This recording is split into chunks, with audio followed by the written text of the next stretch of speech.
الحمد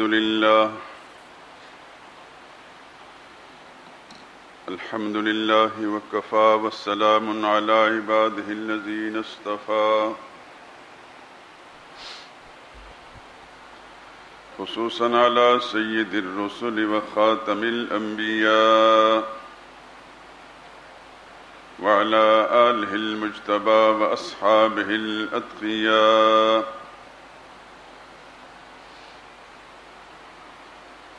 أما بعد فإن خير الحديث كتاب الله وخير الهدي هدي محمد صلى الله عليه وسلم وشر الأمور محدثاتها وكل محدثة بدعة وكل بدعة ضلالة وكل ضلالة في النار. أعوذ بالله من الشيطان الرجيم. بسم الله الرحمن الرحيم. النبي أولى بالمؤمنين من أنفسهم وأزواجه أمهاتهم وأولو الأرحام بعضهم أولى ببعض في كتاب الله من المؤمنين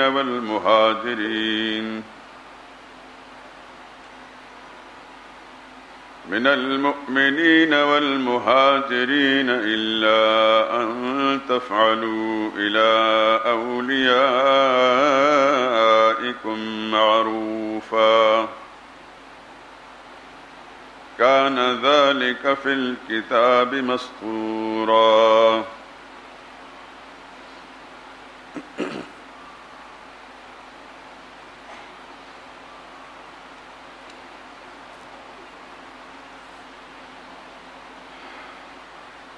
پیغمبر ایمان والوں پر خود ان کی جانوں سے بھی زیادہ حق رکھتے ہیں، اور پیغمبر کی بیویاں ان مسلمانوں کی مائیں ہیں، اور رشتہ دار آپس میں کتاب اللہ کی روح سے مسلمانوں اور مہاجروں سے ایک دوسرے کے ترکے کے زیادہ حقدار ہیں، مگر یہ کہ تم اپنے دوستوں سے احسان کرنا چاہو۔ یہ حکم اللہ کی کتاب یعنی قرآن کریم میں لکھ دیا گیا ہے۔ سبحان ربک رب العزت عما یصفون وسلام علی المرسلین والحمد للہ رب العالمین۔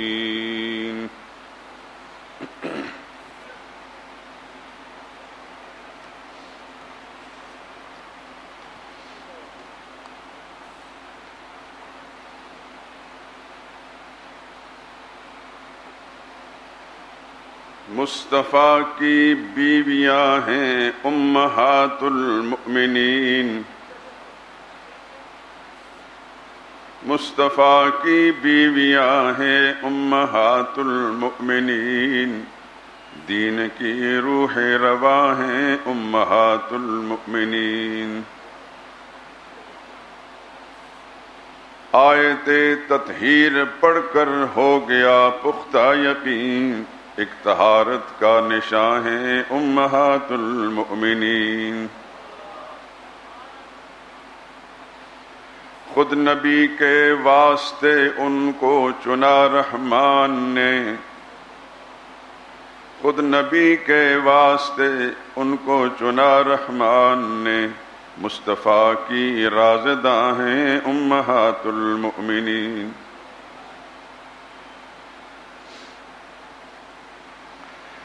مرتبہ دونوں جہانوں میں کسے اتنا ملا، مرتبہ دونوں جہانوں میں کسے اتنا ملا، ہیں جہاں آقا وہاں ہیں امہات المؤمنین۔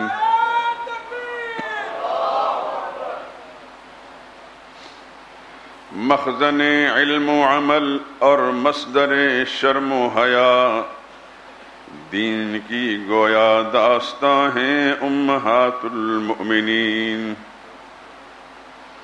پاک تینت نیک سیرت پاک بازو سادہ لو، تم میں کیا کیا خوبیاں ہیں امہات المؤمنین۔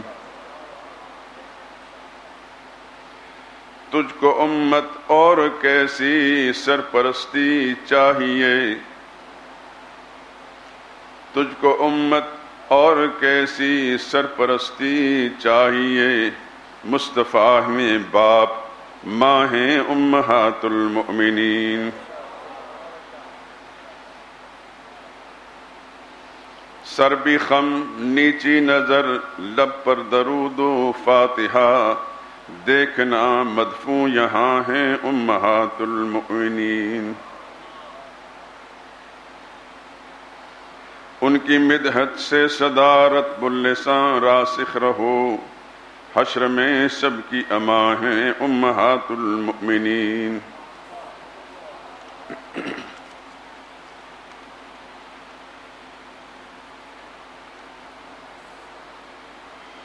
واجب الاحترام میرے بزرگوں، دوستوں، عزیزوں، نوجوان ساتھیوں،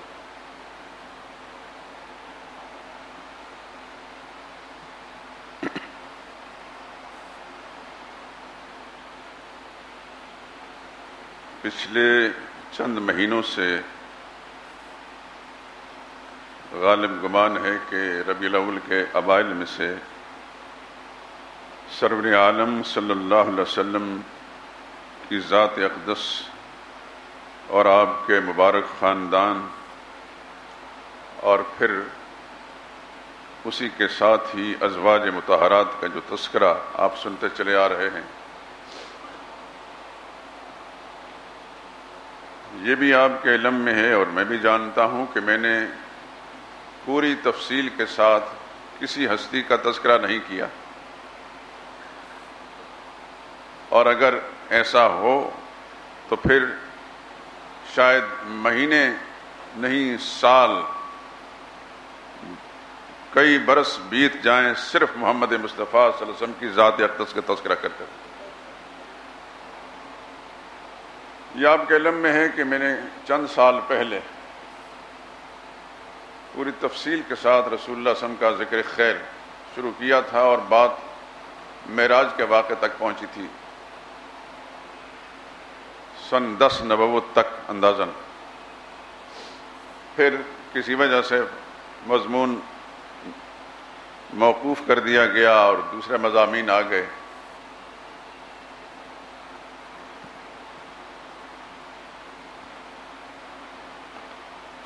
اور عجیب اتفاق ہے کہ پھر بات موقوف رہی۔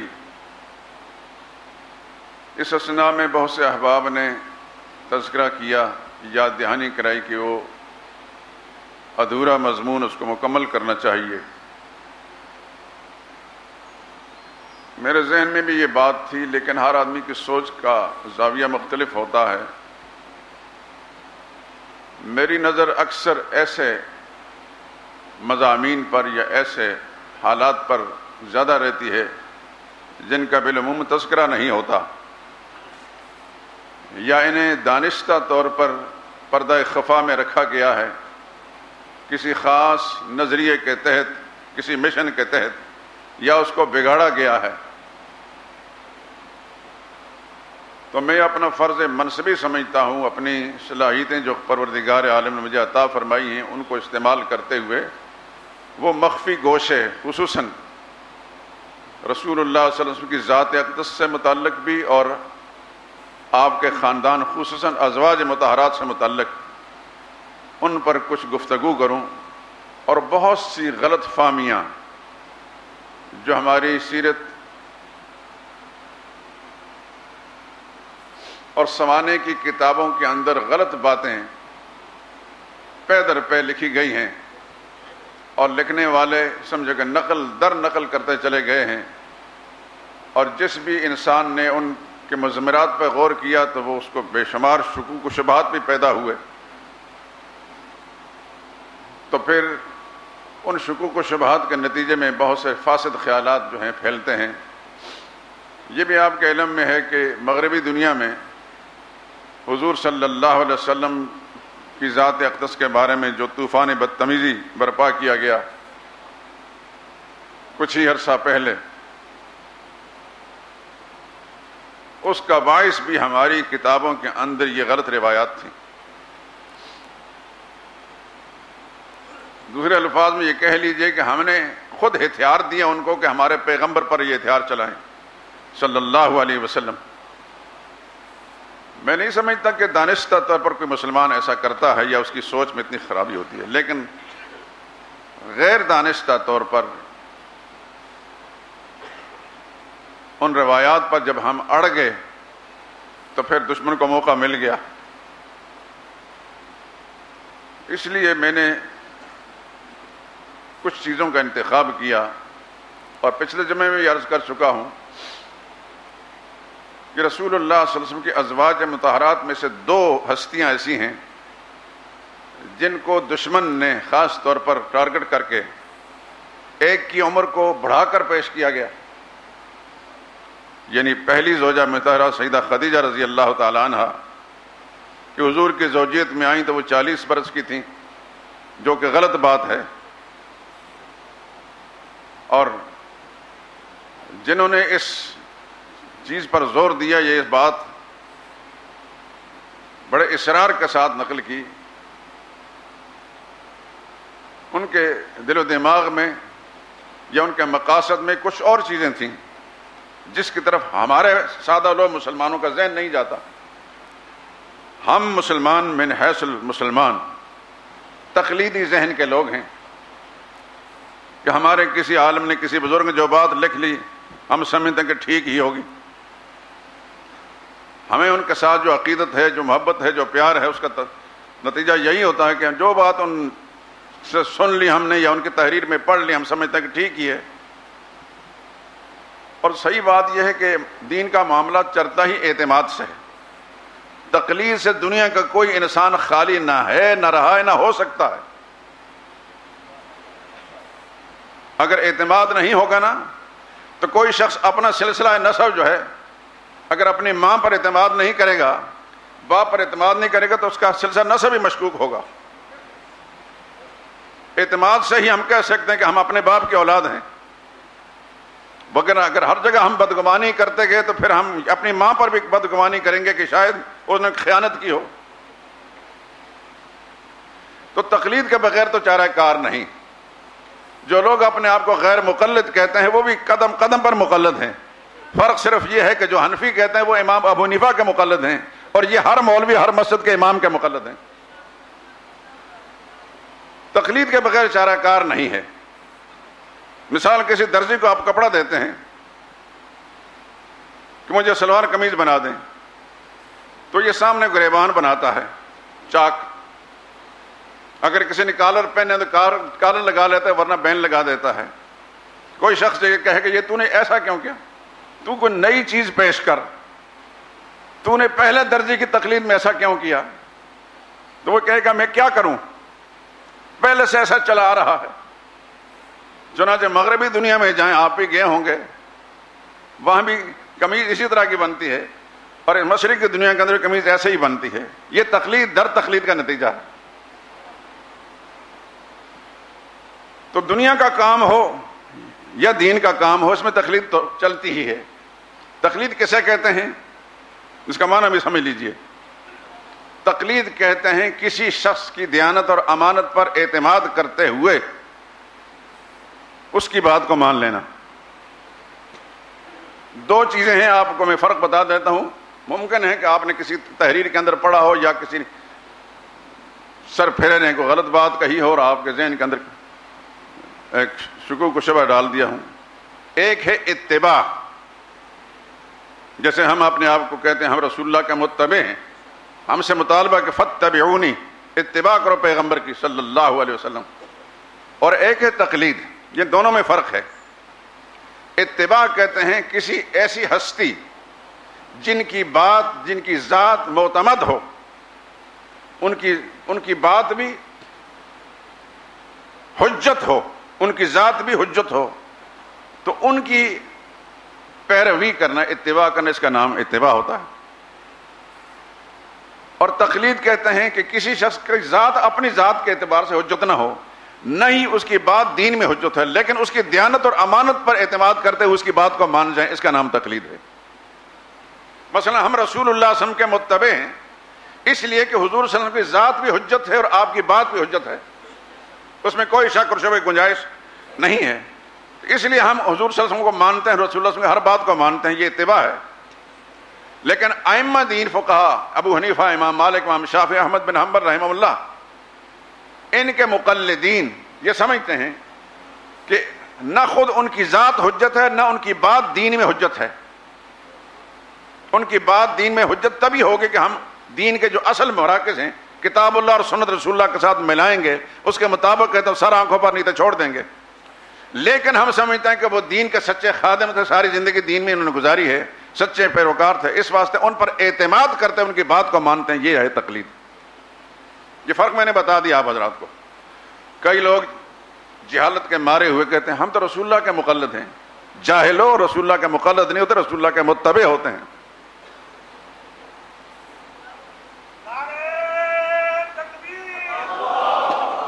اتباع اور تقلید کا فرق یہ سمجھنا چاہیے۔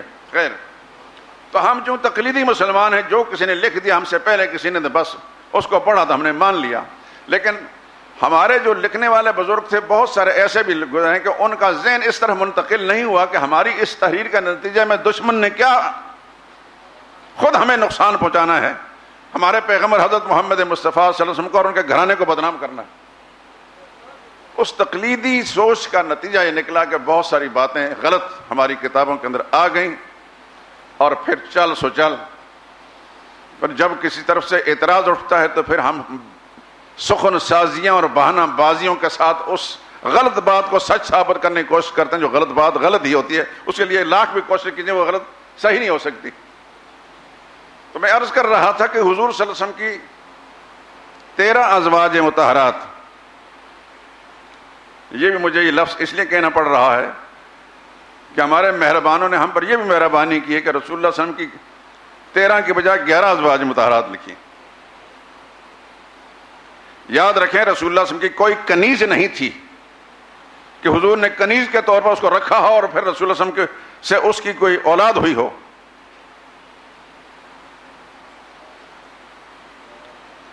اگر ایسا مان لیں تو پھر حضرت ماریہ قبطیہ کو رسول اللہ کی کنیز ماننا پڑے گا، اور ماریہ قبطیہ سے رسول اللہ صلی اللہ علیہ وسلم کے ایک صاحبزادہ حضرت ابراہیم جو پیدا ہوئے پھر ایک کنیز کی اولاد سمجھ جائے گا۔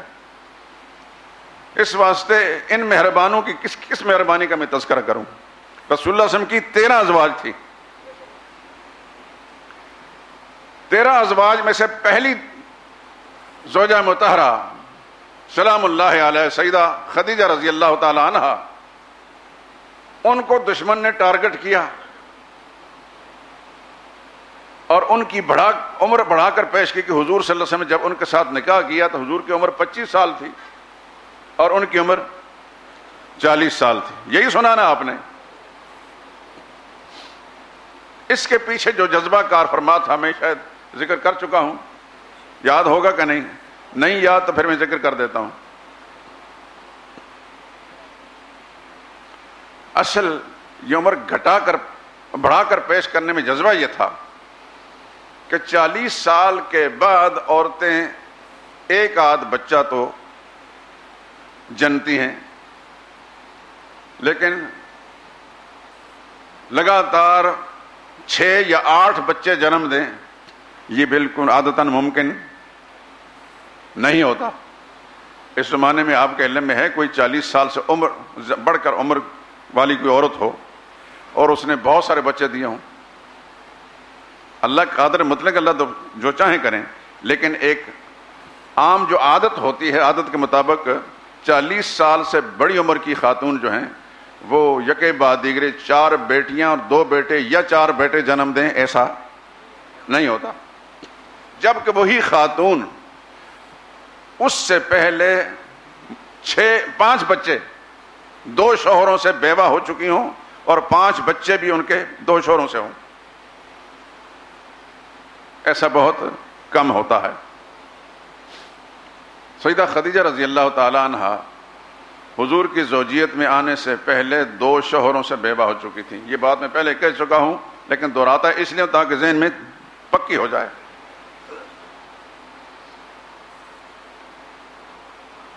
اور میں نے اس پر بہت گہرائی سے تجسس کیا، مطالعہ کیا ہے ان کتابوں کا جن کا رد کوئی نہیں کر سکتا. 2 شوہروں سے، پہلے شوہر کا نام تھا ابو حالہ، یہ کنیت تھی، ہند نام تھا، ہند ابو حالہ. وہ پہلے شوہر تھے سیدہ خدیجہ کے. ان سے سیدہ خدیجہ کے 4 بچے، 4 بیٹے تھے. نام یاد رکھنا، یہ میں اپنے امتحان کے لیے نہیں آپ کو کہہ رہا، اس لیے یاد رکھنے کی ضرورت ہے کہ آپ کو کہیں اور بھی بات کرنے کا موقع ملے گا تو آپ پورے وثوق کے ساتھ، پورے اعتماد کے ساتھ بات کر سکیں. وہ 4 صاحبزادے سیدہ خدیجہ کے، ایک کا نام حارث تھا، یہ بھی صحابی بنے رضی اللہ تعالیٰ عنہ، اور یہ پہلے شہید اسلام میں. رسول اللہ کو بچاتے ہوئے بیت اللہ کے صحن کے اندر جس نے شہادت کا جام نوش کیا یہ حضرت حارث ہیں. رسول اللہ کے ربیب، آپ کے پروردہ ہیں، سیدہ خدیجہ کے صاحبزادے ہیں پہلے شوہر سے، حارث بن ابی حالہ. دوسرے صاحبزادہ کا نام طاہر تھا.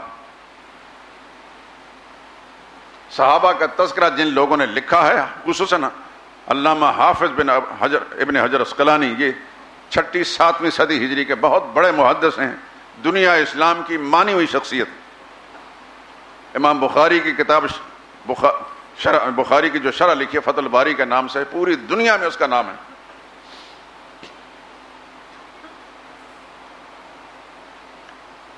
اتنے بڑے عالم تھے کہ حافظ نام ان کے نام کے ساتھ لگ گیا، حافظ ابن حجر. ہمارے اس بر صغیر میں آج سے 50-60 سال پہلے ہندوستان میں ایک عالم گزرے، علامہ انور شاہ کشمیری، جو بہت بڑے عالم تھے اور بڑے کمال کا حافظہ تھا ان کا. ان کے بارے میں مشہور ہوا کہ جب وہ حج کے لیے گئے تو غلاف کعبہ پکڑ کے اللہ سے دعا میں، یا اللہ مجھے حافظ ابن حجر کا حافظہ عطا کروا، اور فرمایا کہ مجھے اللہ نے پھر دیا ہے. بازار میں جاتے وقت اپنے کانوں میں انگلیاں ٹھونس لیتے تھے. کسی نے پوچھا حضرت شاہ جی یہ کیوں کرتے ہیں؟ فرمایا کہ ان کانوں کے راستے سے جو کچھ اندر پہنچتا ہے پھر دل سے نکلتا نہیں ہوں. میں چاہتا ہوں کہ اللہ کا دین جو ہے ان کانوں کے راستے میں پہنچے، یہ بازاروں کے خرافات اور یہ چیزیں میرے کانوں تک نہ پہنچیں، ورنہ پھر وہ مجھے یاد رہیں گی. ابن حجر اتنے بڑے حافظ تھے، انہوں نے صحابہ کے تذکرے پر بڑی کمال کی کتاب لکھی، اس کا نام ہے اصابہ فی تمییز الصحابہ. جو تو بے شمار کتابیں لکھی صحابہ کے تذکرے پر، لیکن یہ بڑی جامع کتاب ہے. آج کل میرے مطالعے میں سب سے زیادہ یہ کتاب رہتی ہے. جس کسی صحابی کا تذکرہ دوسرے کسی محدث نے نہیں کیا یہ ضرور کرتے ہیں اس کو. اگر ابن حجر سے کوئی بات رہ جائے نا تو اس کا مطلب ہے کہ وہ بات ہے ہی نہیں. اس قدر احاطہ کیا انہوں نے.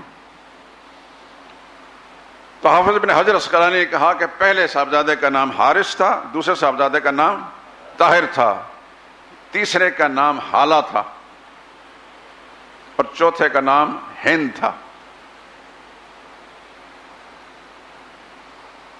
حضرت خدیجہ کے پہلے شوہر کا نام کیا تھا؟ ابو حالہ، لیکن نام ہند تھا.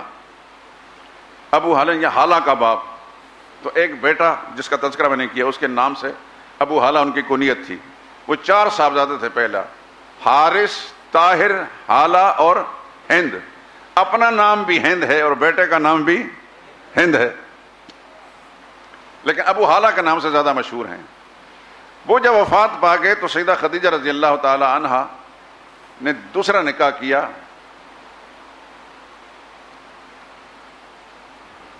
اور اس سے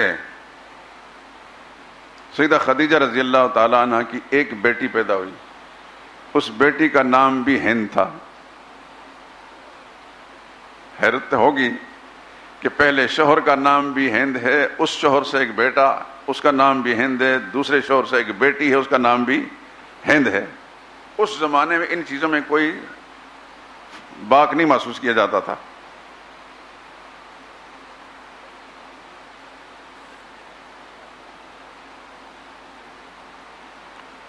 اس زمانے میں ہمارے ہاں لڑکیوں کے نام کلثوم رکھے جاتے ہیں. کلثوم، کوئی ام کلثوم ہوتی ہے. اس زمانے میں حضور صلی اللہ علیہ وسلم کے زمانے میں مردوں کے نام بھی کلثوم تھے. ابن حجر عسقلانی کی کتاب کے اندر کئی کلثوموں کا نام ہے جو مرد ہیں. تو ہمارے زمانے کے حالات اس زمانے کے حالات بڑا فرق ہے ناموں کے انتخاب کے ساتھ.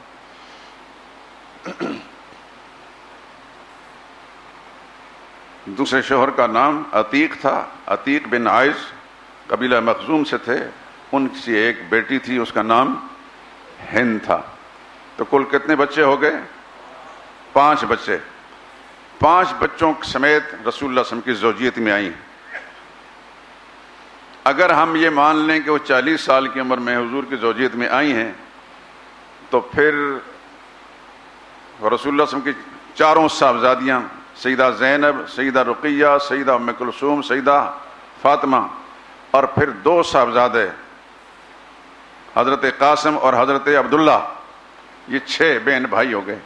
بعض نے 2 اور نام بھی لکھے ہیں، طیب اور طاہر بھی. مجھے اس سے باس نہیں، میں 6 ہی مانتا ہوں، 2 صاحبزادے اور 4 صاحبزادیاں.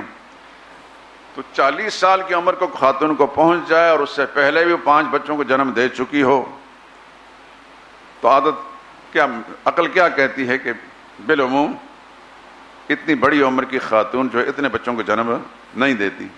جن لوگوں نے 40 سال کی عمر پر زور دیا ہے ان کا ایک خاص مقصد ہے، اس میں وہ کامیاب ہیں، ہم ناکام ہیں.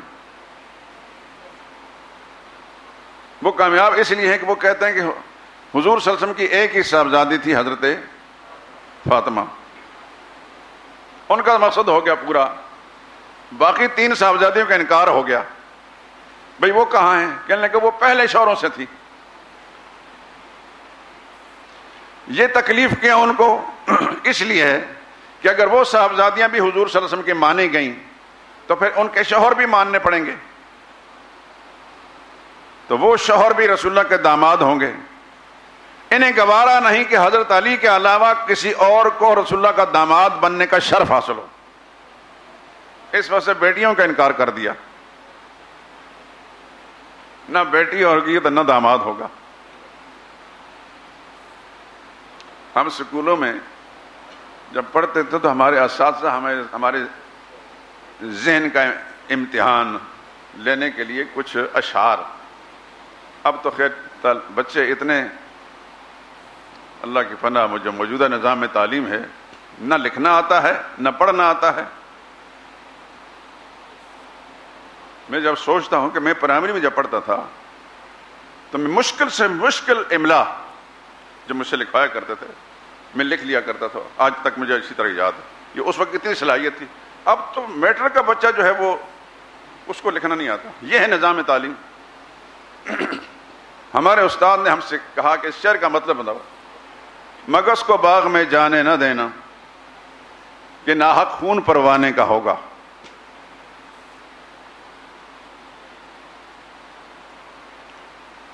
ہو سکتا ہے کہ آپ حضرات کو بھی اسکولوں کے اندر یا نہیں تو کالجوں کے اندر تو یہ شعر کہیں پوچھا گیا ہو، جس کا مطلب پوچھا گیا ہو. اس کا معنی یہ کہ مکھی کو، مگس فارسی زبان میں مکھی کو کہتے ہیں، اردو میں بھی استعمال ہوتا ہے. مکھی کو باغ میں نہ جانے دینا کہ اگر وہ باغ میں گئی تو پروانے کا خون ہو جائے گا، پروانہ مر جائے گا. اب مکھی کے باغ میں جانے سے اور پروانے کا خون آپس میں کیا مناسبت ہے؟ اس کو ہمارے علمی زبان میں، پتہ نہیں اردو میں تو خیر شاید نہ ایسا ہوتا ہوگا، ہمارے علمی جس کو علم معانی کہتے ہیں، ہمارے مدارس میں پڑھایا جاتا ہے، اس کو کہتے ہیں کہ شاعر نے اپنے شعر کے اندر لوازمات بعیدہ کا ارتکاب کیا ہے. یہ بھی عربی کا لفظ ہے، یہ تو اوپر سے گزر جاتا ہے. لوازمات بعیدہ یعنی شاعر کے ذہن کے اندر کچھ ایسی چیزیں تھیں لیکن اس نے ان کا تذکرہ نہیں کیا، اول اور آخر کا تذکرہ کر دیا. کیا مطلب؟ کہ مکھی باغ میں جائے گی، مراد ہے شہد کی مکھی. باغ میں جائے گی تو پھولوں پر بیٹھ کر اس کا رس چوسے گی، پھر واپس آ کر اپنے چھتے میں بیٹھ کر شہد نکالے گی، اس شہد نکالنے والا اس کو جب نکالے گا شہد الگ کر کے اس سے وہ موم بھی نکلے گا، موم پھر مارکیٹ میں جائے گی، اس سے کارخانے والے موم بتیاں بنائیں گے، موم بتی جب بنے گی پھر بازار میں لوگ گھروں میں خرید کر موم بتی کو جلائیں گے، جب وہ جلے گی اس کی روشنی ہوگی تو پروانے آئیں گے تو پھر وہ جلیں گے۔ یہ ہے شاعر کا مقصد، مگس کو باغ میں جانے نہ دینا کہ ناحق خون پروانے کا ہوگا۔ تو اصل میں کہنے والا جو حضرت فاطمہ، حضرت خدیجہ رضی اللہ تعالی عنہ کی 40 سال کی عمر پر زور کیوں دیا گیا؟ تاکہ یہ مانا جائے کہ ایک ہی بیٹی تھی، کیونکہ اگر 40 سال سے کم عمر کی مانی گئی تو پھر 4 بیٹیاں ماننی پڑیں گی، تو 4 بیٹیاں مانی تو پھر 4 داماد بھی، تو یہ گوارا نہیں کہ حضرت علی کے علاوہ یہ شرف کسی اور کو حاصل ہو، اس واسطے انکار کرو بیٹیوں کا تاکہ داماد بھی نہ ہو۔ تو میں نے دلائل کے ساتھ ثابت کیا کہ سیدہ خدیجہ رضی اللہ تعالی عنہ کی عمر بوقت نکاح 40 نہیں 25 سال تھی، رسول اللہ کی عمر مبارک بھی 25 سال تھی اور ان کی بھی 25 سال تھی۔ دوسری زوجہ مطہرہ سیدہ عائشہ ہیں، ان کی عمر کو گھٹا کر پیش کیا گیا، اس میں تو شاید اتنی پریشانی نہیں تھی، یہاں بہت پریشانی ہے، اور اس کو بنیاد بنا کر مغربی دنیا نے رسول اللہ صلی اللہ علیہ وسلم کے خلاف بہت طوفان بدتمیزی برپا کیا۔ جو خاکے شائع ہوئے تھے، جس کے خلاف پاکستان کے اندر مظاہرے بھی ہوتے رہے، دنیا بھر میں رہے، لیکن اس سے کیا فرق پڑے گا؟ ہم وقتی طور پر مظاہرہ کر کے اپنی سڑکوں پر توڑ پھوڑ کر کے نعرے لگا کر اپنی بڑھاس نکال کر چپ کر بیٹھ جائیں گے، ان کو مطمئن کیسے کریں گے؟ ان کے اعتراضات کا جواب کیسے دیں گے؟ جب ہماری کتابوں کے اندر لکھا ہوگا کہ تمہارے پیغمبر نے 6 سال کی عمر میں خود 50 سال کی عمر کو پہنچ چکے تھے، 6 سال کی لڑکی اپنے مرید کی ایک بیٹی 6 سال کی بیٹی کے ساتھ نکاح کیا،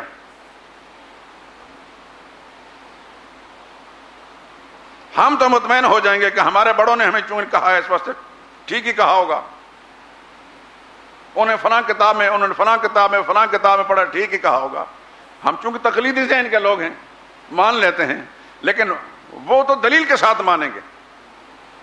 کوئی دلیل پیش کرو کہ 6 سال کی عمر کی بچی کسی دنیا کے کسی خطے کی بھی ہو، 50 سال کی عمر کے کسی ادھیڑ عمر کے مرد کے ساتھ اس کا نکاح ہوا ہو، اور پھر عام آدمی نہیں، وہ انسان جو خلاصہ کائنات ہے، آدم کی اولاد میں اس سے بڑا انسان کوئی نہیں، محمد مصطفیٰ صلی اللہ علیہ وسلم۔ ہماری اس روایت پرستی کے سبب سے اللہ کے پیغمبر پر اعتراضات ہوئے، ابوبکر صدیق کا گھرانہ بدنام ہوا، سیدہ عائشہ صدیقہ بدنام ہوئی، اور ہم چمٹے ہوئے ان بعض روایتوں کے ساتھ، کچھ بھی ہو جائے، نبی کی ذات مجروح ہو جائے، ہوتی رہے، صدیق اکبر کے گھرانہ بدنام ہوتا ہے تو ہوتا رہے، ہماری ان روایتوں پر کوئی حرف نہ آئے کہ فلاں حضرت نے یہ بات لکھ دی ہے۔ یاد رکھیں میرے دوستو، پچھلے جمعہ عرض کر چکا ہوں، دنیا کا سب سے بڑا حضرت محمد مصطفیٰ صلی اللہ علیہ وسلم ہے، ان کے ناموس، ان کی عزت بچانے کی خاطر ہمیں کسی کتاب کا انکار کرنا پڑتا ہے تو ہمارے لیے کوئی مشکل بھی نہیں، لیکن اگر کسی راوی کی روایت، یاد رکھیں رسول اللہ کا فرمان نہیں، حضور کا فرمان نہیں ٹھکرایا جا سکتا، لیکن کسی راوی کا بیان ٹھکرایا جا سکتا ہے، اس کے بیان سے رسول اللہ کی ذات پر ہدف آتا ہو، حضرت عائشہ بدنام ہوتی ہوں، صدیق اکبر بدنام ہوتے ہوں، تو ہم اس روایت کو چھوڑ دیں گے۔ کتنا اچھا کہا ہے بریگیڈیئر حامد سعید صاحب نے، دنیا میں احترام کے قابل ہیں جتنے لوگ، ان سب کو مانتا ہوں مگر مصطفیٰ کے بعد۔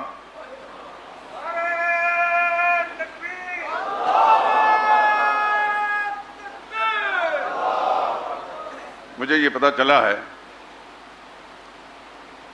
کہ نیٹ پر ہمارا یہ بیان پوری دنیا میں پہنچ گیا، ہزاروں آدمیوں نے اس کو سراہا ہے الحمدللہ۔ سلیم الفطر جتنے لوگ بھی تھے، لیکن کچھ کج فطرت بھی تھے، انہوں نے کہا یہ تو منکر حدیث ہے۔ استغفر اللہ العظیم، میں اس سوچ پر بھی لعنت بھیجتا ہوں جو انکار حدیث والی ہے۔ لیکن ایک بات یاد رکھیں، رسول اللہ صلی اللہ علیہ وسلم پر اللہ نے قرآن نازل کیا، سچ ہے کہ نہیں؟ قرآن کی ایک زیر زبر میں بھی کوئی کمی بیشی یا کوئی غلطی ہے؟ قرآن کی کسی ایک آیت کے بارے میں دنیا کا کوئی انسان کہہ سکتا کہ یہ آیت ضعیف ہے، یہ آیت موضوع ہے؟ لیکن روایتوں کے بارے میں تو ساری دنیا کہتی ہے یہ روایت ضعیف ہے، موضوع بھی ہے اور ضعیف ہے۔ جس وقت ٹکراؤ ہوگا قرآن کے ساتھ کسی روایت کا کہ اللہ اپنے نبی کو بھیج کر اس پر قرآن نازل فرمائیں اور پھر اس نبی کی زبان سے قرآن کے خلاف کوئی بات ظاہر ہو جائے، یہ ممکن ہے؟ کسی صورت ممکن نہیں۔ نبی پر جو اللہ کا قرآن نازل ہوا، نبی کی زبان مبارک سے بھی قرآن کے مطابق باتیں نکلی ہیں۔ اگر کوئی روایت کسی کتاب کے اندر رسول اللہ صلی اللہ علیہ وسلم کی زبان مبارک سے کوئی پیش کرتا ہے اور قرآن کے خلاف ہے، اس روایت کو ہم چھوڑ دیں گے، ہم یہ کہیں گے کہ رسول اللہ نے نہیں فرمائی یہ بات۔ رسول اللہ پر اللہ نے قرآن نازل فرمایا، حضور کی ہر بات قرآن کے مطابق تھی۔ اگر کوئی بات قرآن کے خلاف نظر آتی کسی کتاب میں تو ہم اس بات کو چھوڑ دیں گے، ہم کہیں گے کسی جال ساز نے گھڑ کر رسول اللہ کی طرف منسوب کی ہے، رسول اللہ کا یہ فرمان نہیں ہے۔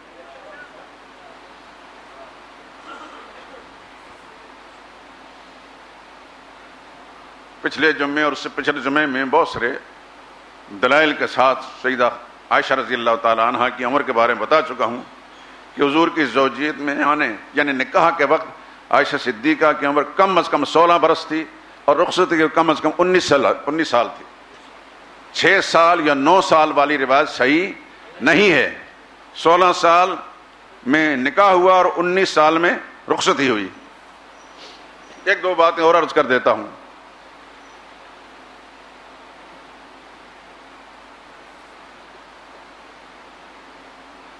رسول اللہ صلی اللہ علیہ وسلم کی مدنی زندگی میں دوسرے ہی سال غزوہ بدر پیش آیا۔ ہر مسلمان کو پتا ہے 313 صحابہ اکرام، بہت قلیل تعداد کے اندر رسول اللہ کی فوج تھی، مجاہدین کا قافلہ تھا، لیکن 313 کے پاس تلواریں نہیں تھیں، تیر نہیں تھے۔ اس زمانے بندوقوں کا رواج نہیں تھا، تلواریں اور تیر ہوا کرتے تھے، نیزے اور بھالے ہوا کرتے تھے۔ 6 زریں اور 8 تلواریں تھیں، یہ کل سرمایہ تھا ان مجاہدین کا۔ 313 ان کے پاس ڈنڈے بھی نہیں تھے۔ اللہ کی طاقت ضرور تھی، اللہ کا بھروسہ، اللہ کی ذات پر اعتماد، اور اس کا نام ایمان ہے، وہ ضرور تھا، لیکن اسباب دنیا میں کوئی چیز نہیں تھی۔ رسول اللہ صلی اللہ علیہ وسلم کے ساتھ جانے والے آپ کے اپنے گھرانے کے افراد میں سے سیدہ عائشہ صدیقہ رضی اللہ تعالی عنہا بھی تھیں۔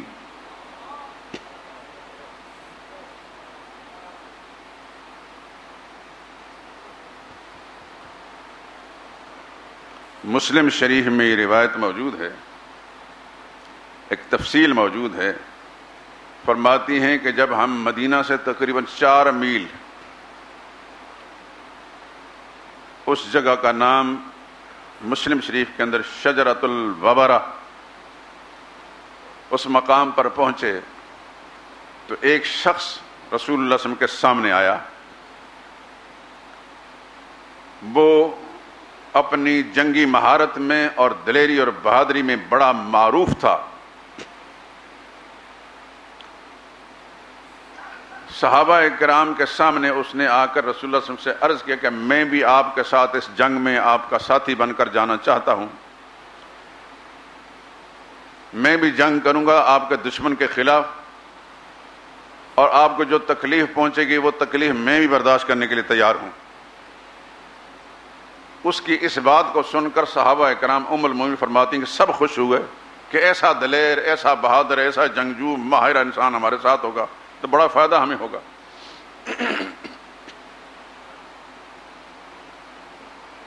تو حضور صلی اللہ علیہ وسلم نے اس کی یہ بات سن کر فرمایا کیا تم اللہ اس کے رسول پر ایمان رکھتے ہو؟ اس نے کہا نہیں۔ تو نبی کریم صلی اللہ علیہ وسلم نے ارشاد فرمایا کہ پھر آپ میرے ساتھ نہیں جا سکتے، میں کسی کافر سے کسی مشرک سے اللہ کے دین کے کام میں مدد لینے کے لیے تیار نہیں ہوں۔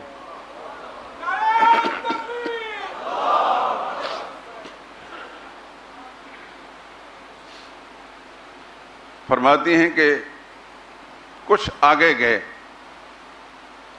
تو وہ آدمی پھر آیا اور پھر اس نے یہ پیشکش کی کہ میں آپ کے ساتھ دینے کے لیے تیار، مجھے ساتھ رکھیں۔ تو رسول اللہ نے وہی بات اس سے پوچھی کہ اللہ رسول پر ایمان رکھتے؟ اس نے کہا نہیں۔ تو حضور نے فرمایا نہیں، تم میرے ساتھ نہیں جا سکتے۔ فرماتے ہیں کچھ آگے گئے مقام بیضا میں تو پھر وہ آدمی آیا اور اس نے آ کر کہا، اس وہی پیشکش کی کہ میں آپ کے ساتھ جانا چاہتا ہوں، مجھے اپنے ساتھ رکھیں۔ رسول اللہ نے وہی سوال اسے پوچھا کہ تم اللہ اس کے رسول پر ایمان رکھتے ہو؟ تو تیسری مرتبہ اس نے کہا ہاں میں اللہ رسول پر ایمان رکھتا ہوں۔ چنانچہ رسول اللہ صلی اللہ علیہ وسلم نے اس کو ساتھ جانے کی اجازت دے دی۔ یہ سارا واقعہ بیان کرنے والی ذات حضرت عائشہ صدیقہ رضی اللہ تعالیٰ عنہ۔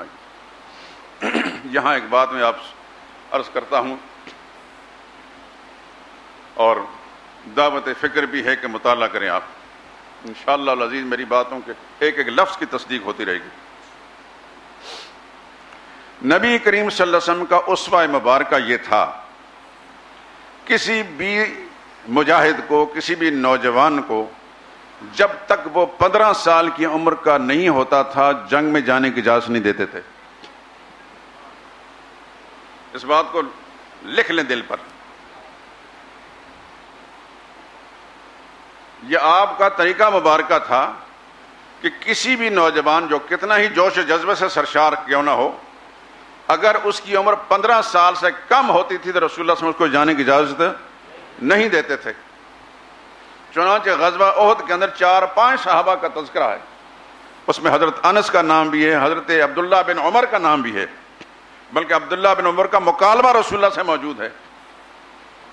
تو حضور نے فرمایا تمہاری عمر کتنی ہے؟ کہا میری عمر 14 سال ہے۔ رسول اللہ نے فرمایا تم نہیں جا سکتے۔ چنانچہ اس کے بعد غزوہ احزاب کے اندر ان کی عمر 15 سال ہو چکی تھی تو اس کے اندر انہوں نے شرکت فرمائی ہے۔ اگر طریقہ مبارکہ رسول اللہ صلی اللہ علیہ وسلم کا نوجوانوں کے لیے یہ تھا کہ 15 سال کی عمر سے پہلے کسی کو جہاد میں جانے کی اجازت نہیں تھی، تو پھر عائشہ صدیقہ جو 6 سال کی 7 سال کی ان کو ساتھ لے گئے۔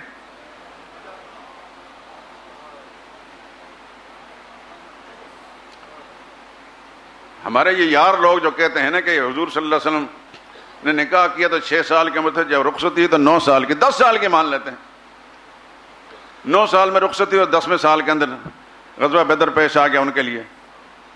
ادھر 15 سال سے کم کسی بھی نوجوان کو، کئی صحابہ کا نام آتے ہیں، کسی کو اجازت نہیں دیتے، اور یہاں حضرت عائشہ صدیقہ رضی اللہ تعالیٰ عنہا کو ساتھ لے جاتے ہیں۔ یہ تو آپ نے سنا ہی ہے کہ غزوہ بدر کے اندر جو رسول اللہ صلی اللہ علیہ وسلم کا علم تھا وہ کیا تھا؟ حضرت عائشہ صدیقہ رضی اللہ تعالیٰ عنہا کا دوپٹہ تھا۔ آپ نے وہ شعر سنا ہوگا، شرف تیرے دوپٹے نے یہ غزوہ بدر میں پایا۔ تو کیا گھر سے رسول اللہ صلی اللہ علیہ وسلم ان کا دوپٹہ لے کر گئے تھے؟ وہ گھر میں بیٹھی تھیں یا راستے میں چلتے چلتے وہ رخصت کرنے گئی تھی اور کہیں یا رسول اللہ میرا دوپٹہ لے میں واپس جاتی ہوں؟ کہ آج کی عورتوں پر قیاس کیا ہے رسول اللہ کے گھرانے کو؟ کس کس بات کا ذکر کرو میرے دوستو؟ افسوس مجھے ہوتا ہے، میں ایک معمولی طالب علم ہوں، لیکن ایک مزاج اللہ نے دیا ہے کہ ہر بات کی تہ میں جانے کی کوشش کرتا ہوں، اور الحمدللہ العظیم کا پروردگار عالم میری مدد فرماتے ہیں۔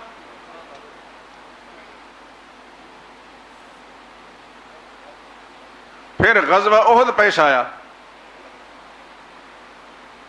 اس کے اندر بھی عائشہ صدیقہ رضی اللہ تعالی عنہا موجود ہیں۔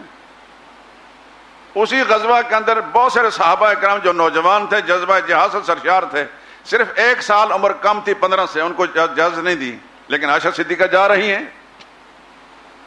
اور پھر صرف گئی نہیں بلکہ انہوں نے غزوہ احد، یہ واحد جنگ تھی رسول اللہ کی حیات مبارکہ میں جس میں مسلمانوں کو شکست ہوئی، اور اتنی شکست ہوئی کہ 70 صحابہ شہید ہو گئے، سید شہداء شہر خدا حضرت حمزہ بھی شہید ہوئے، رسول اللہ کے محبوب چچا خود رسول اللہ صلی اللہ علیہ وسلم زخمی ہوئے، ابن قمیہ ایک مردود تھا، اس نے آیا تلوار ماری رسول اللہ صلی اللہ علیہ وسلم سر مبارک پر، خود پہنا ہوا تھا بچانے کے لیے، خود کی کڑیاں ٹوٹ کر رسول اللہ کی پیشانی پر چپ گئیں اور خون کے فوارے چھوٹ گئے۔ جہاں پر غزوہ احد کے موقع پر بڑے بڑے لوگوں کے قدم اکھڑ گئے جن کے اخلاص پر ہمیں کوئی شک نہیں، لیکن ایسی بھگدڑ مچی کہ قدم جم نہیں سکے، لیکن اس وقت ایک صحابیہ حضرت ام عمارہ، نام یاد رکھنا، ہماری اسلامی تاریخ کی ایک ایسی مجاہدہ ہے یہ کہ اس کی مثال نہیں ملتی، ام عمارہ رضی اللہ، رسول اللہ صلی اللہ علیہ وسلم کے چاروں طرف اس طرح آنے والا تیر اپنے جسم پر کھاتی رہیں اور تلوار ہاتھ میں پکڑی ہوئی تھی اور دشمن پر حملہ کرتے رہیں۔ جس وقت اس ابن قمیہ بدبخت نے رسول اللہ پر حملہ کیا، انہوں نے اس کو جوابی حملہ کیا اور اس کو بھگا دیا، زخمی ہو گئیں، لیکن رسول اللہ صلی اللہ علیہ وسلم پر کوئی وار نہیں چلنے دیا۔ تو ام عمارہ اور حضرت عائشہ صدیقہ دونوں کے بارے میں ہماری سیرت کی کتاب میں آتا ہے کہ یہ دونوں زخمیوں کی مرہم پٹی بھی کرتی تھی اور ان کو پانی بھی پلاتی تھی، اور جو زخمی تھے ان کو اٹھا کر دوسری جگہ پہنچاتی تھی۔ کیا 6 سال کی یا 9 سال کی بچی جو ہے کسی جوان کو اٹھا کر دوسری جگہ پہنچاتی ہے؟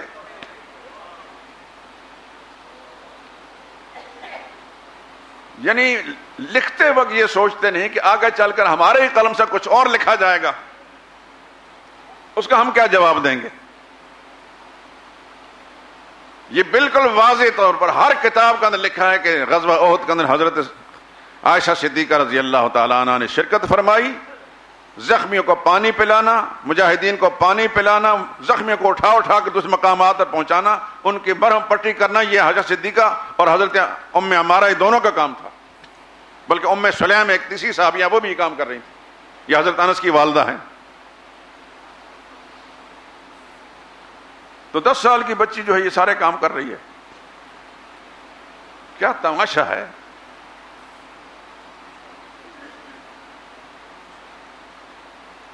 حقائق کیا کہتے ہیں کہ عائشہ صدیقہ اس وقت جوان تھی اور ایک جوان خاتون ایک مجاہدہ کی طرح انہوں نے یہ کام کیا۔ حضرت انس فرماتے ہیں کہ باقاعدہ مجھے آج بھی یاد ہے کہ ام عمارہ اور حضرت عائشہ صدیقہ رضی اللہ تعالیٰ عنہ پانچے چڑھائے ہوئے، مشکیزیں اٹھائے ہوئے زخمیوں کو پانی پلاتی تھیں، اور کوئی زخمی اگر بہت زیادہ ڈھال ہو جاتا تھا تو پھر اس کو مشکیزہ چھوڑ کر اس کو اٹھا کر دوسرے کا پہنچاتی تھی، ان کی مرہم پٹیاں کرتی تھی۔ تو یہ 10 سال کی بچی یا 9 سال کی بچی اسے کر سکتی ہے۔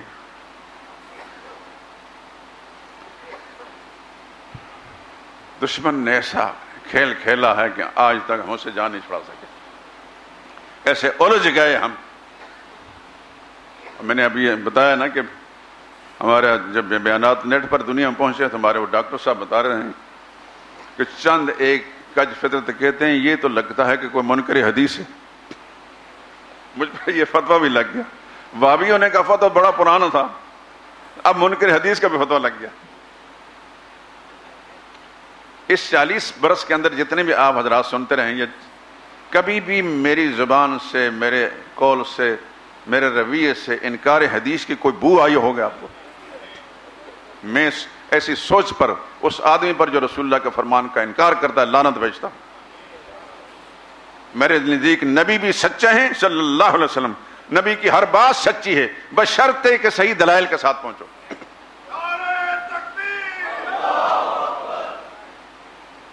لیکن رتب و یابس باتیں جس طرح ترمذی میں موجود ہیں، ابو داؤد میں موجود ہیں، نسائی کے اندر ہیں، ابن ماجہ میں ہیں، دوسری کتابوں کے اندر ہیں، مسند احمد تو بھری پڑی اس سے اگر ہم یہ تسلیم کر لیں کہ بخاری اور مسلم کے اندر بھی کمزور باتیں ہیں تو اس سے کوئی کفر لازم نہیں آئے گا.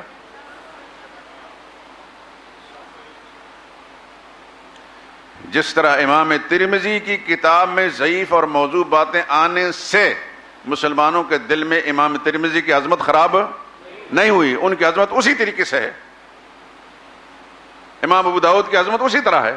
اگر بخاری اور مسلم کی کسی روایت جو کہ ہر پہلو سے صحیح نہ ہو اس کا انکار کر دیا جائے تو اس سے انکار حدیث بھی نہیں ہوگا اور امام بخاری کی توہین بھی نہیں ہوگی.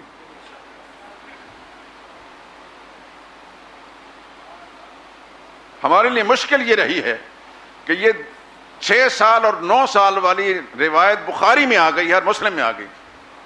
بس ایک مصیبت بن گئی پوری دنیا کے اندر کہ کسی کی جرت نہیں ہو کہ بخاری کی روایت کو چیلنج کرے.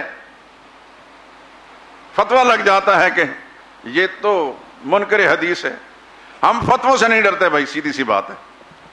کتنے فتوے لگتے ہیں، رب کعبہ کی قسم کھا کر کہتا ہوں، نبی کے ناموس کی خاطر، صحابہ کے ناموس کی خاطر، ازواج مطہرات کے ناموس کی خاطر ہمیں کوئی کافر بھی کہہ دے تو ہمیں کوئی برا نہیں لگے گا.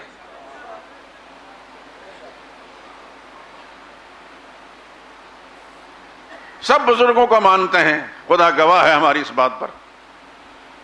کسی سے ڈر کر دب کر بات نہیں کرتا. میں اپنے رب کو حاضر ناظر سمجھ کر اسی کے سامنے جواب دے ہوں. قبر میں حساب و کتاب اللہ ہی کو دینا ہے. میں نے کوئی دنیا کا انسان نہیں پوچھے گا. کسی سے ڈر کر دب کر بات نہیں کرتا. اللہ کی جواب دہی کے احساس کے ساتھ بات کرتا ہوں کہ ہر وہ بات جس سے صحابہ کے ناموس پر حرف آئے گا میں نہیں مانوں گا اس کو. کسی بھی مولوی نے لکھی ہو، کسی بڑے مورخ محدث نے لکھی ہو. اللہ تعالیٰ امام ترمذی، امام مسلم کے اشارے امام نووی کی قبر پر رحمتوں کی گٹان نازل فرمایا. انہوں نے ایک اصول لکھ دیا ہے کہ کسی بھی روایت کے اندر صحابہ پر اگر کوئی تان آئے گا تو ہم اس روایت کی تعویل کریں گے، صحابی کی برائی نہیں مانیں گے. بہت خوبصورت بات لکھی انہوں نے.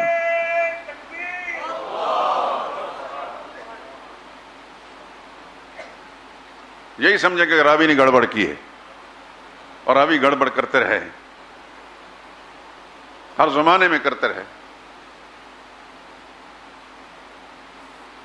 آپ کو میں کیا بتاؤں، کہتے ہوئے بھی زبان بھی لرزتی ہے. آپ سن چکے ہیں کہ حضرت عائشہ صدیقہ رضی اللہ تعالی عنہا کی منگنی ہوئی تھی حضرت مطعم بن عدی کے صاحبزادہ جبیر کے ساتھ. یہ سچائی ہے. ہمارے اس بر صغیر کے لکھاریوں میں سے ایک بڑی شخصیت نے جبیر کا نام چھوڑ کر مطعم لکھ دیا. نہ، جبیر کے بیٹے کا نام لکھا، جبیر کے بیٹے کے ساتھ منسوب. حالانکہ جبیر کے ساتھ منگنی ہوئی تھی، اس کے کسی بیٹے کے ساتھ نہیں. لیکن لکھ دیا علامہ شبلی نے، اب بھی سیرت النبی کے اندر موجود ہے، جبیر کے بیٹے کے ساتھ منگنی ہوئی تھی. اس سے پھر علامہ سید سلیمان ندوی میں نقل کیا، نقل در نقل یہ ساری باتیں چلی آ رہی ہیں. بالکل یہ دن دہاڑے میں انکار کرنے والی بات کہ سورج نہیں نکلا ہوا. حضرت جبیر کے ساتھ منگنی ہوئی تھی، جبیر کے کسی بیٹے کے ساتھ نہیں ہوئی تھی. لیکن غلطی سے کسی نے لکھ لیا تو پھر دوسرے بھی مکی مارتے چلے گئے. میں نے اشارہ دیا، آپ مطالعہ کر کے دیکھ لیں. یہ غلطیاں ہوتی رہتی ہیں. حافظ ابن حجر اسقلانی نے اپنی کتاب میں ایک بڑی خوبصورت بات لکھی ہے، من ذا سلم من الوہم. بہت خوبصورت جملہ. دنیا کا کون انسان ہے کہ جس کو وہم نہیں ہو جاتا، کوئی غلطی نہیں لگ جاتی. نبی کو غلطی اس لیے نہیں لگتی کہ نبی کی حفاظت میرا رب کر رہا ہے اس کی زبان کی. ما ينطق عن الهوى ان هو الا وحی یوحی. نبی اپنی مرضی سے نہیں بولتے، اللہ کی وحی سے بولتے ہیں. وہاں تو اللہ کے پہرے لگے ہوئے ہیں، لیکن اس کے بعد کسی اور پر پہرے نہیں ہیں. اس وجہ سے غلطی لگ سکتی ہے، محدث کو بھی لگ سکتی ہے، فقیہ کو بھی لگ سکتی ہے. امام اعظم ابو حنیفہ رحمۃ اللہ تعالی جس کے ہم سب مقلد ہیں، ہمیں معلوم ہے، کتابیں ہم نے پڑھا ہے کہ ان کے شاگرد قاضی ابو یوسف امام محمد نے ہزاروں مسائل میں اپنے استاد کا خلاف کیا ہے. اس کے باوجود کوئی نہیں کہتا کہ قاضی ابو یوسف نے گستاخی کی، امام محمد بن حسن نے گستاخی کی. امام شافعی محمد بن حسن کے شاگرد ہیں، ان کے ہزاروں مسائل کے اندر اپنے استاد کے خلاف ہیں، ابو حنیفہ کے خلاف ہیں، تو کہیں گے کہ امام شافعی گستاخ تھے؟ دلیل کے ساتھ، سنو میرے دوستو، دلیل کے ساتھ کسی بھی بڑی شخصیت کی دلیل کا انکار کرنا یا اس کا رد کرنا یہ گستاخی نہیں ہے، یہ تحقیق ہے۔ بد نیتی سے انکار کرنا یہ گستاخی ہے، دلیل کے ساتھ کسی بات کو رد کرنا یہ گستاخی نہیں ہوتا۔ قاضی ابو یوسف امام محمد نے اپنے استاد سے اختلاف کیا، دلیل کے ساتھ کیا۔ بعد کے ائمہ نے اپنے سے پہلے ائمہ کے ساتھ خلاف کیا تو دلیل کے ساتھ کیا۔ احمد بن حنبل امام شافعی کے شاگرد ہیں، امام شافعی امام محمد کے شاگرد ہیں، امام محمد ابو حنیفہ کے شاگرد تھے۔ ان سب نے اپنے اساتذہ کے ساتھ بہت سارے مسائل میں اختلاف کیا، لیکن دلیل کے ساتھ کیا۔ یہ ان میں سے کوئی گستاخ نہیں تھا۔ اگر وہ گستاخ نہیں تھا تو ہم بھی گستاخ نہیں انشاءاللہ۔ سبحانک اللہم و بحمدک، لا الہ الا انت۔